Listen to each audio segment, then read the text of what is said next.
Hey everybody, Jay, Nick, we're back in our respective houses after having been to South Haven, Michigan for our grand return at Gingerman. We did not know what to expect, but I gotta say it was largely a lemons race despite the COVID trappings. I mean, we had lots of broken cars, we had lots of people breaking their cars, we had some small measures of domination. It was a lemons race. And of course, we're still taking as many COVID-19 precautions as we can, and the Lemons participants really went along with it. Everybody was wearing a face covering. You know, some people were doing sort of the bare minimum, but as all things safety in Lemons, we certainly encourage you to add more protection if that's what you want to do.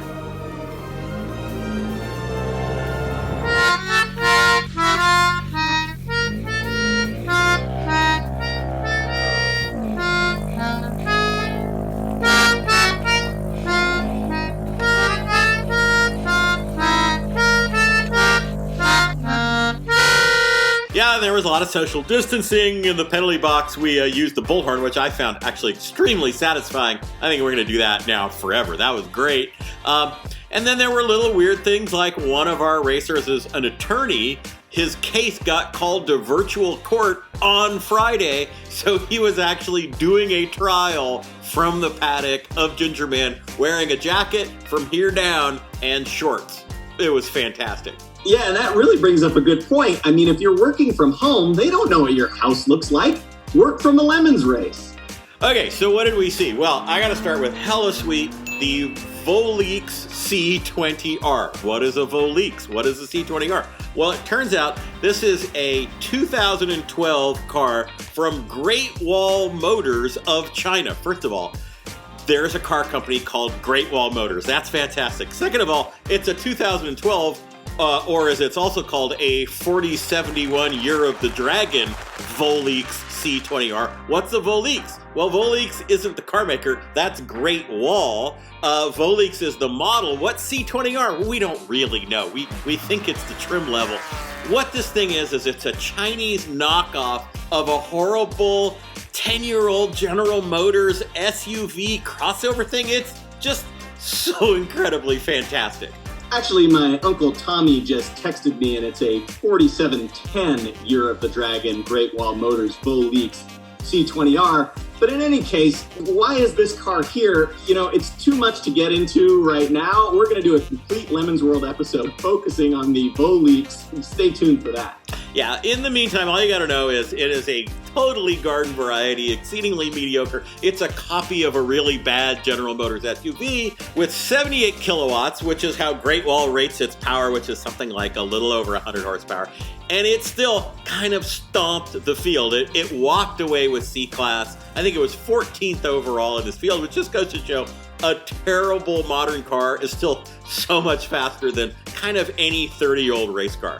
Hella sweet, if you interpret it that way, are the Petrosexuals. Now, we've talked about these guys before. They're from Colorado. They've found the one weird trick, the major loophole that allows you to run a V8 Miata in Lemons and not get a whole ton of penalty laps for it. And of course, the secret is to use the 4.9-liter HT Series Cadillac V8, which is totally unreliable. That's how we'll let it through. Well, they've had success in Colorado with this thing, and maybe they really did beat the system. Well, turns out that was short-lived. They had problems before they had success in Colorado, and now they arrived in Michigan, and they also had problems. They blew up both cylinder heads, and for reasons that we can't entirely explain, they couldn't find replacement heads or an engine in Michigan, I guess. So instead, they had a teammate get some heads in Denver, book a flight, put the heads in his carry-on luggage, and fly them to Michigan for the team. He seemed to have forgot the head gasket, so they just used some spray gasket and then bolted it down, and it all kind of actually worked. And they also brought the coolest pit vehicle of all time. They chopped up a mobility scooter, they extended it on a steel frame, and on top of that, they put the retractable velour seats from the Cadillac that supplied the motors. That thing was hella sweet. Beer and jelly beans, they brought back their Cougar. This used to have an Ecto cooler theme. They redid it in a Jurassic Park, which they called Cougar Park, which was hella sweet. But I just need to ask, why does this car exist? Who decided that this is a vehicle somebody needed? Like for the huge niche of single men with no children who go to Flock of Seagulls concerts. Why does this car exist? Terrible car, terrible race car, fabulous to see it. But terrible turned hella sweet was the Toyota Celica of Rust Belt Racing. This is a 77 Celica with a 20R motor, which great on the street, really bad in lemons from our experience. They rebuilt it before the race. It was already pushed back, all these delays due to COVID. They weren't getting parts for it. They finally got it together. They didn't do it right. Once they started it up, the bearings immediately melted down. They managed to get new ones. They screwed it up again, had to tear it apart again. Finally got it together for the third time right before the race, and the payoff was, once they got it together, it ran for the whole weekend. Fairly but terrible, the League of Legitimate Nigerian Businessmen. This is another one of those two-car teams where they bring two totally different cars. In this case, it was a Subaru wagon and a 300ZX. Now, they also have a Ford Pinto, which they left at home. I guess I can understand why. The thing I really liked about this team, they did this hot driver mod where they took the duct from a dryer and zip-tied it so that it was going to cool the driver off. Well, that doesn't work at all, but what it did do, totally failed, and so both of those cars were driving pretty much for the rest of the weekend with those things flopping around like the used car lot floppy guy, and they just didn't bother to take them off. Now, this being Michigan, it's not totally shocking to see a Saturn at a Lemons race, but it was noteworthy to have three distinct different models of Saturn at this race, which has got to be a record. That has got to be a record anywhere. We had an SL2 with lots of aero mods on it. We had Lemon's first and only Ion, which was totally sweet. And we had a Saturn Sky that we're going to talk about shortly. Hella sweet, the YU Rune Classic 190E. Hella sweet. But terrible was this poor rookie team with a 2003 Mitsubishi Eclipse. Classic rookie mistake, relatively modern sort of sporty car. They figured, we've won, we beat the system. And not realizing it was a Mitsubishi and the history therein. Sure enough, they were scratching their heads why the thing wouldn't run right. They wound up swapping out head gaskets at 9 a.m. on Friday. They got that replaced. Then the car blew up immediately on the warm-up lap. They didn't score a single scored lap for the entire race. It was butt terrible. You should have bought a Volix, dudes.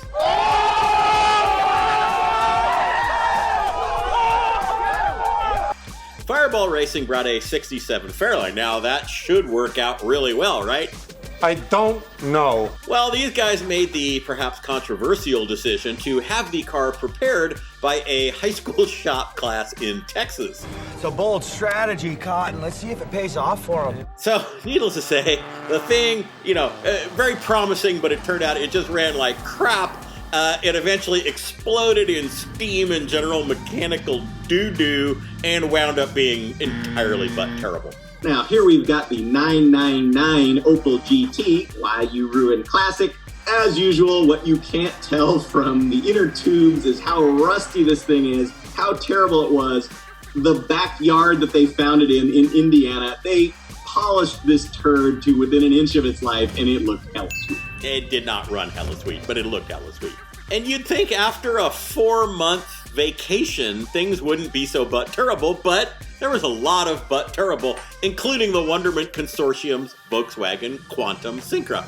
This car has all kinds of, it's the ex-Mike Austin, ex-Steve McDaniel. You wouldn't expect those, to be helpful recommendations. It has a 20-valve Audi turbo swapped into it.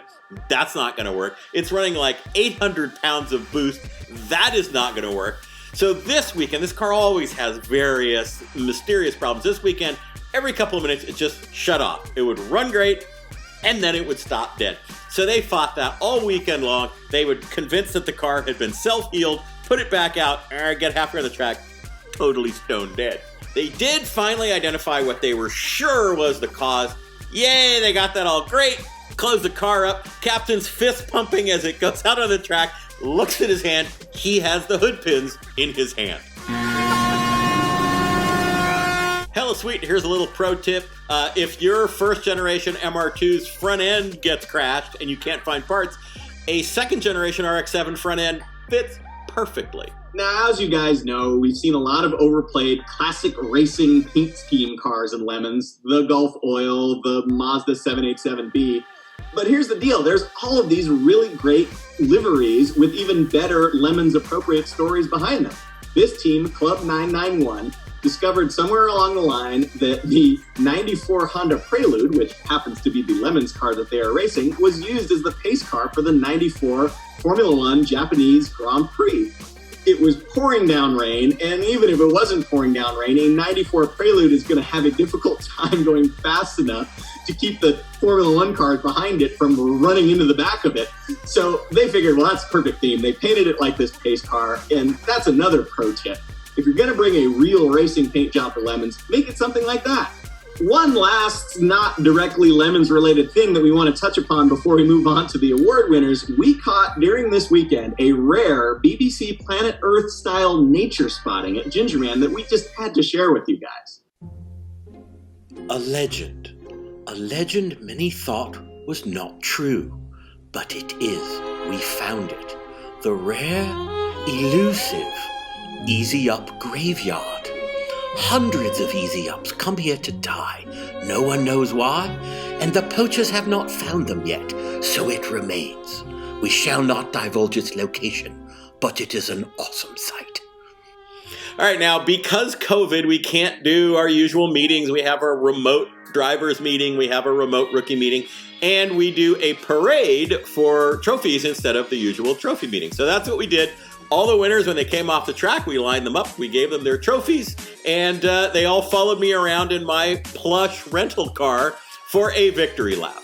The special award for this race was the Because Duh Award, which went to the Lincoln Mark 8 of NASCAR. And this was a big old Lincoln Mark 8, and we called it the Because Duh Award because duh. We're going to give an award to. Judge's choice went to Hoffenshaw's Frankenstein, which is I think it was a 5-liter Mustang. It could have been a 4-cylinder, could have been a 6-cylinder. It doesn't matter. An early Fox Mustang. It was a bunch of kids. It was their first time. It was a family team.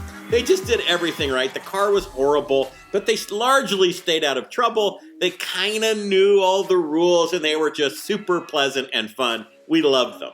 It's not uncommon in Lemons to have a Lemons car that's built out of more than one donor vehicle. Most famously, the multiple race-winning eyesore Miata is the front half of a crashed Miata that was hit in the back, glued to the back half of a crashed Miata that was hit in the front.